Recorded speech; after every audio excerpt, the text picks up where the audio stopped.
नमस्कार स्टूडेंट, मैं आपका अपना एक गुरु विश्वजीत शर्मा गुरुजी चैनल पर आपका स्वागत करता हूं।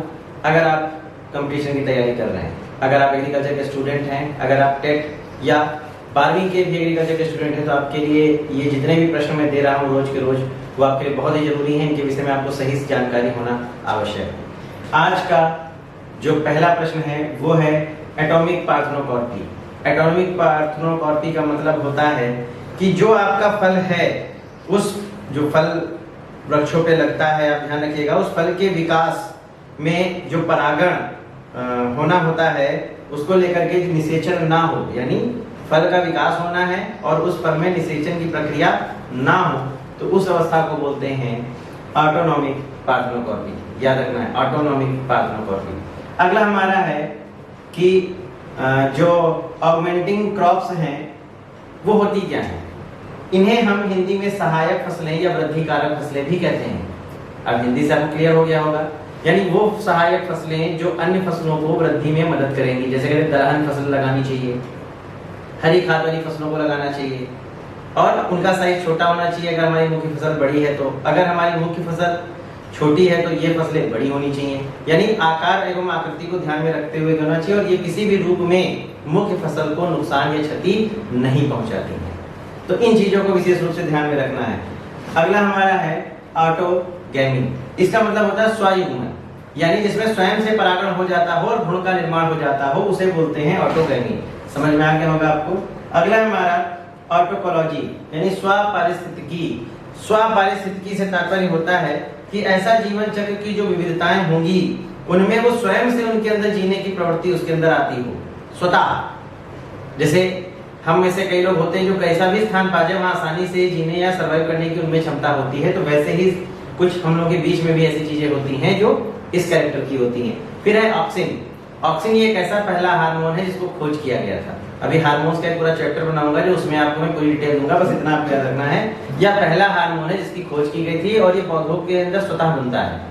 तो ये क्वेश्चन आते हैं तो आप इसको याद रखना है। फिर है अवेलेबल वाटर, उपलब्ध जल। जल 3 प्रकार का होता है, आपको याद होगा, गुरुत्वाकर्षण जल, सरिता बहाव जल और केशिका जल। तो जो अवेलेबल वाटर होता है ये उस जल को बोलते हैं जिसके पौधे ग्रहण करते हैं, यानी केशिका जल, जो गुरुत्वा और आर्द्रता के बीच का जल होता है और ये पौधों के लिए अवेलेबल होता है, ऐसे याद रखिएगा।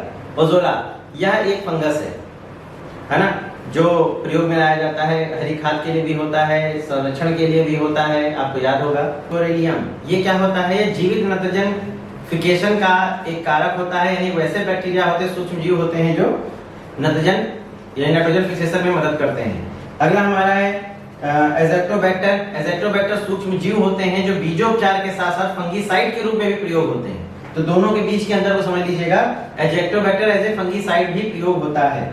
बी होराइजन, बी संस्तर, ए संस्तर के नीचे ये पाया जाता है, और यहाँ अमूमन जो आयरन होता है, Fe होता है, वो निक्षालन के द्वारा कई प्रकार के तत्व यहाँ उपस्थित होते हैं। तो ये बी होराइजन यानी बी संस्तर होता है जो मृदा में पाया जाता है। अगला पॉइंट है हमारा B1, B2, B3। देख रहे हैं ऐसे लिखा हुआ B1, B2, B3। ये कोई विटामिन नहीं है, ये संकरण की अवस्थाएं हैं। जैसे फेज 1, फेज 2, फेज 3, वैसे ही B1, B2, B3 जो बैक क्रॉस से रिलेटेड होता है, जो उसके नीचे लिखा हुआ है बैक क्रॉस प्रतीप संकरण। इसका मतलब क्या होता है, इसको अपने पिछले पूर्वज से मिलाने का, क्रॉस करने की क्रिया होती है जिसमें शुद्ध नस्ल की प्राप्ति की जाती है। फिर हमारा बैक क्रॉस ब्रीडिंग, यानी उस बैक क्रॉस के द्वारा पिछले मात्रात्मक या पित्रात्मक लक्षणों की प्राप्ति के लिए पिछले जनक के द्वारा क्रॉस कराकर पुनः जो हमें किस्म प्राप्त होगी उसे बैक क्रॉस ब्रीडिंग कहते हैं। फिर अगला जो हमारा है वो बैक फुर्रो। फुर्रो का मतलब होता है वेदिका अर्थात कूड।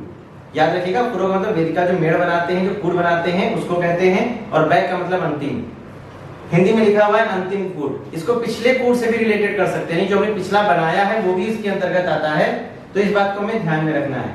अगला हमारा बैक्टीरिया। आप जानते हैं बैक्टीरिया, लेकिन क्वेश्चन में इसको किस तरीके से जैसे पूछ लेगा कि वह कौन सा सूक्ष्म जीव है जिसे नंगी आंखों से नहीं देखा जा सकता, तो वो बैक्टीरिया है, और ये लाभकारी हानिकारक दोनों प्रकार के होते हैं। फिर हमारा आता है बैक्टीरिसाइड।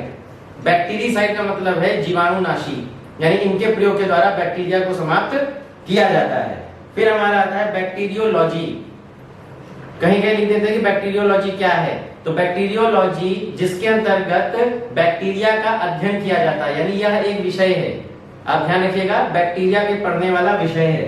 अगला हमारा है बारकोडेड टेस्ट। यह जो टेस्ट होता है यह एक मोनोसेकेराइड की जांच करने के लिए टेस्ट किया जाता है। जैविक टेस्ट होता है जहां पर शुगर होती है मोनोसेकेराइड और डाइसेकेराइड, तो यहाँ पर मोनोसेकेराइड की टेस्टिंग के लिए हम बारकोडेड टेस्ट करते हैं।